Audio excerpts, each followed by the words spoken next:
Não acreditem nas mentiras dele.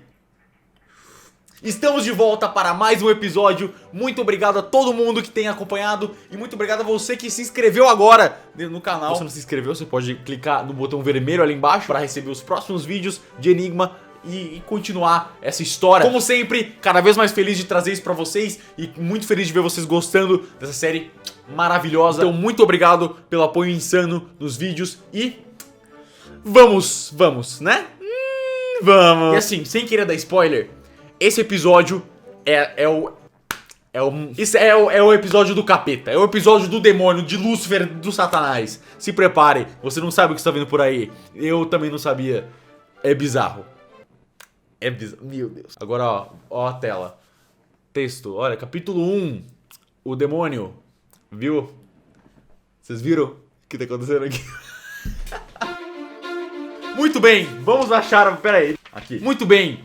Botando a senha do último episódio, que foi 123499962384444. Colocando essa senha. Eredinho, todo episódio você quer aparecer. E quem... Para! Colocando a senha, aparece isso. Meu Deus! Basicamente um gif de você indo pra frente infinitamente. É um loop. E embaixo desse gif tava escrito nada. Eu não sei nem porque eu falei isso, não tinha nada. Era só o gif mesmo. Eita porra, que eu fiz? Eita. Ok, a gente tem um gif de um loop acontecendo. O gif parece que você tá dando um zoom infinito. Então eu pesquisei pra ver se tinha algum tipo de termo, alguma coisa que fosse pra quando você tá dando zoom infinito numa imagem, é uma ilusão de ótica. E eu não achei nada, só achei loop mesmo. Tá bom. Próximo passo então é baixar a imagem e ver se tinha alguma coisa nos metadados dela, né? Ver se tinha alguma coisa escondida dentro da imagem. Não tinha nada também. Ok. Não tem dica nenhuma. É só um gif de um loop. Não tem... O que eu faço com isso? Só que aí eu percebi uma coisa. Esse gif, ele tinha um tipo de ilusão de ótica que eu não lembrava o nome. Que é basicamente quando você tapa o meio da imagem, parece que você tá indo muito rápido. E se você tapa em volta e vê só o meio, parece que você tá indo bem devagar. Eu sabia que tinha algum tipo de ilusão de ótica sobre isso. Eu já tinha visto sobre isso em algum lugar. Eu sabia que tinha um termo pra esse tipo de ilusão, só que eu não lembrava onde eu tinha visto. Então depois de um tempo pesquisando, eu finalmente lembrei aonde eu vi. E era num dos meus canais preferidos do YouTube, o Vsauce. Eu não sabia exatamente o vídeo, mas eu sabia que ele já tinha mostrado isso antes. Então eu comecei a assistir todos os vídeos dele sobre ilusão de ótica até achar o certo. E finalmente encontrei o vídeo que ele falava sobre esse tipo de efeito. E esse efeito usa um conceito chamado parallax, que é basicamente a sua concepção de como um objeto se mexe dependendo da distância que você tá dele. Por exemplo, quando você tá no carro, as montanhas lá longe parecem se mexer muito mais devagar do que as coisas que estão mais perto de você. Essa ilusão de ótica usa um efeito parecido, onde a imagem inteira tá indo numa velocidade, mas se você tapa o meio dela, você perde a noção de distância e você só vê as coisas mexendo muito rápido, então parece que você tá muito mais rápido. E se você tapa em volta, o que parecia estar longe antes, agora parece estar perto, porque você não tem mais nada em volta pra usar como referência de o que é perto e o que é longe. Então parece que você tá indo muito mais devagar. Ok, esse GIF é um parallax, se você tapar o meio ele fica rápido e se você tapar em volta ele fica devagar. Coloca parallax na senha, dá enter. Não. Oh, não! O que eu faço, meu Deus? Eu tinha tanta certeza que era isso. Eu fiquei tão triste. Ok, voltamos pra etapa 0. Eu tava quase indo atrás de comprar a dica de $1, que você pode comprar a dica de $1 no iPhone. Mas antes, eu decidi fazer a... Eredinho, para de ser retardado. Mas antes disso... Para! Mas, antes disso, eu decidi só tentar fazer o resto das coisas que eu podia fazer com a imagem. Então, eu botei ela no Photoshop e vi se tinha alguma coisa escondida em cada quadro dela. Não tinha nada. Então, eu decidi mesclar todos os quadros pra ver se formava algum tipo de desenho. E aí, quanto mais quadros eu colocava, mais estranho tava ficando aquela imagem. E no final, aparecia nada também. Era só um desenho bizarro. Era interessante, mas não levava a nada. Ok, mas a gente tem um monte de listra preta e um monte de listra branca.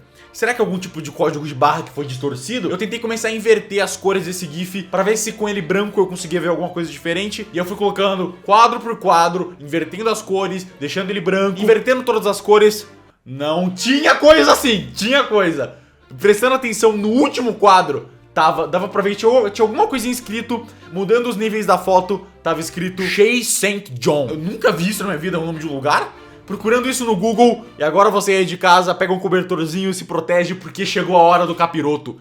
Meu Deus do céu. Shea St. John é uma personagem muito bizarra de uns filmes de terror na internet. É tipo uma creepypasta. É basicamente uma pessoa toda bizarra, feita de... parece uma boneca viva. E a história dela é que ela era uma supermodel que ficou toda deformada quando sofreu um acidente de trem. E aí ela colocou pedaços de manequim nela pra ficar bonita de novo. Nossa senhora, você... Nossa senhora. Assim, eu caguei. Eu me caguei. Nossa senhora. Por que esse jogo fez isso comigo? Porque não precisava. Nunca mais eu vou dormir. Enfim, volta pro jogo, escreve Shei Senchon, dá Enter e... Não. Meu Deus, até onde eu tenho que ir com isso? Ok, próximo passo, começar a pesquisar sobre esse personagem demoníaco. Pesquisando um pouco mais sobre essa capeta dessa demônia do manequim, eu descubro que ela foi criada por um cara chamado Eric Fournier. Ok, coloca assim a Eric Fournier. Não. Eric, não. Fournier, não. Meu dedo no meu... Pesquisando um pouco mais, eu descobri que esse Eric Fournier morreu em 2010. Caralho. E aí eu não tinha outra opção a não ser assistir esses vídeos bizarros dessa mina. Aí eu achei o canal do YouTube dessa porra e tem um monte de vídeo bizarro. Meu Deus, uns vídeos de boneca. O último vídeo dela, ela tá tipo sendo atolada numa banheira. Mano, é muito, muito bizarro. Meu Deus. E eu não gosto de coisa de terror. Eu gosto de coisa de mistério, não de terror. Eu não queria isso pra mim. Honestamente, eu não tava achando nada nos vídeos. Então eu fui pro site. E o site também é outro bagulho horroroso. Ela fala com você no site. E o site é todo estranho, porque ele é mó antigo também. Meu Deus, o que eu faço? Tem muita informação. Eu tentava um monte de coisa. Eu tentava o ano que o cara morreu. Eu tentava o título dos vídeos. Nada adiantava. Aí no site desse bagulho, tinha lá o diário dela. Clicando nisso, tinha um monte de coisa sobre pessoas diferentes falando sobre o diário dela. E uma dessas pessoas era o médico que tecnicamente colocou esses pedaços de manequim dela. E o nome dele era Dr. Sam Lupis. Lupis? Pera. Lupis? Lupis de loop? De GIF que fica pra sempre? Abre o jogo, coloca a senha Lupis e foi. Ah, eu tô livre desse capeta! Eu estou livre! Benza, pai! Jogo do capiroto! Jogo... Eu não... Nossa, foi... Puta que pariu! Meu... Assim, eu não sei se pra vocês é tão louco, mas pra mim pensar que na mesma fase eu tava lendo sobre paralaxe e física e depois eu tava lendo sobre as supermodels satânicas. Esse jogo tá me deixando louco. Eu estou indo à loucura com isso. Próxima fase.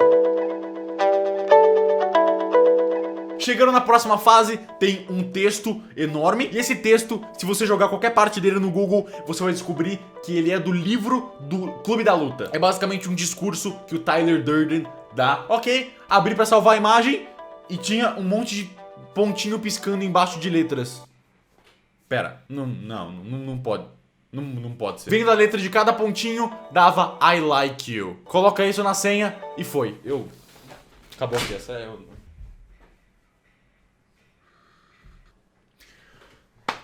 Eu fiquei literalmente 1 hora inteira vendo vídeos de uma boneca satânica pra na próxima fase eu clicar e ver a resposta.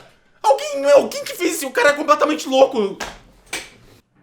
Mas calma, que eu acho que eu sei o motivo dessa fase ter sido tão fácil. E na verdade não era pra ela ser tão fácil. Pelo que eu vi, esse jogo foi lançado em 2014, eu acho, ou 2015, eu não vi direito. Salvando essa imagem, ela era um PNG. E PNG não mexe, PNG é uma imagem fixa. Ou ao menos é pra ser. Tem como fazer um PNG mexer, mas é um pouquinho complicado. Se você baixar essa imagem e abrir ela no seu computador, não mexe. É só o texto normal. Se você jogar ela no Photoshop, também não tem nada. Na verdade, pra te enganar ainda, se você mexer no brilho da imagem no Photoshop, você encontra outra frase, que é basicamente o jogo dizendo que você é um verme desprezível e inútil.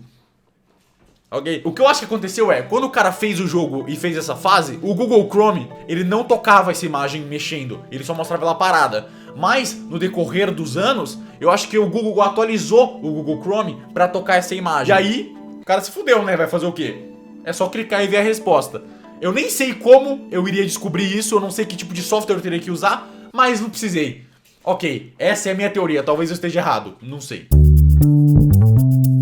Colocando a senha da última fase, a gente chega nisso daqui. Código Morse de novo? Não pode ser, não é possível. Olha o nível que a gente tá no nível 30 e poucos, eu acho. Não tem como ser código Morse nesse nível. Mas, olhando com um pouquinho mais de atenção, dava pra ver que não era código Morse, porque os risquinhos tinham tamanhos diferentes. E código Morse é só ponto e risco todos do mesmo tamanho. Se tem tamanho diferente, não é código Morse. Então na hora eu já sabia o que era por causa da minha experiência de vida. Eu moro sozinho e eu pago todas as minhas contas pela internet. Só que muitas vezes as empresas me mandam os códigos de barra por e-mail e eles não funcionam porque é muito pequeno. Então eu tenho que fazer a gambiarra de baixar o código de barras, aumentar ele no Photoshop até o leitorzinho de código de barra celular funcionar. Fazendo isso, eu já fiquei com um pouquinho mais de experiência com o código de barras. E eu não sei se você sabe, mas o código de barras não precisa ter as barras grandes. Os risquinhos só são grandes para ficar mais fácil de ler. Mas a única coisa que ele precisa é de uma linhazinha. Ele lê a frequência, ele faz... Então eu tentei ler essa linha com o meu leitor de código de barras do celular, mas ela era muito pequenininha, era muito difícil de alinhar exatamente em cima. Então, para ficar mais fácil, eu baixei a imagem e botei ela no Photoshop e aumentei as barras para ficar mais fácil do meu celular ler. Ou então você pode ir pelo jeito mais fácil e colocar num leitor de código de barras online. Mas não é tão divertido, tá bom?